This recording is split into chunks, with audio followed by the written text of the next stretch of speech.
This video covers hypothesis tests for means and all of the values that you need to report when doing these problems. And so just like our proportion test, there are 5 steps in this process. You need to always state your hypotheses, and so your null hypothesis is going to always be that mu is equal to some value. And your alternative hypothesis has 3 possible options. You can either have a not equal to problem, a less than problem, or a greater than problem. Once you state your hypotheses, you need to check your assumptions. You always need to check for a simple random sample and to check your central limit theorem.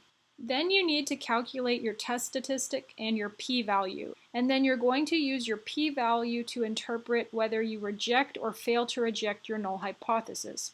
If your p-value is less than or equal to alpha, you reject. And if it's greater than alpha, you fail to reject.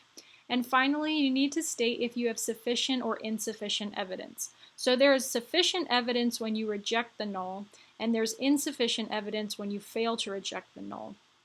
So now let's look at a simple example. Of interest is to test to see if the mean age of all students in Virginia that attend VCU is less than 21. A simple random sample of 40 students in Virginia was selected, and the mean age of the sample was 20.4. with a standard deviation of 4.4. If appropriate, use this data to test the hypothesis at significance level alpha equals 0.05. All right, so the first thing you need to do is state your hypothesis. We are testing to see if the mean is less than 21. So your mean is going to equal 21 for your null hypothesis, and then it's going to be less than 21 for your alternative hypothesis.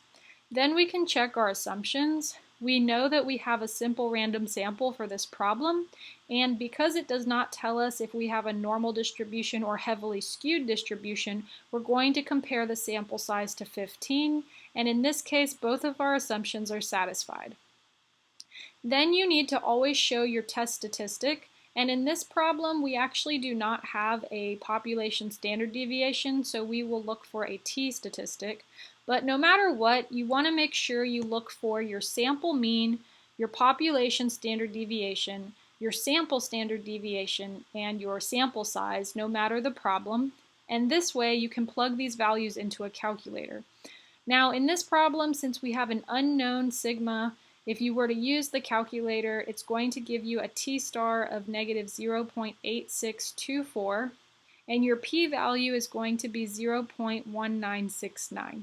You can then use your p-value to continue your interpretations. And so our p-value is going to be compared to our alpha of 0.05. It is greater than alpha, and so we fail to reject.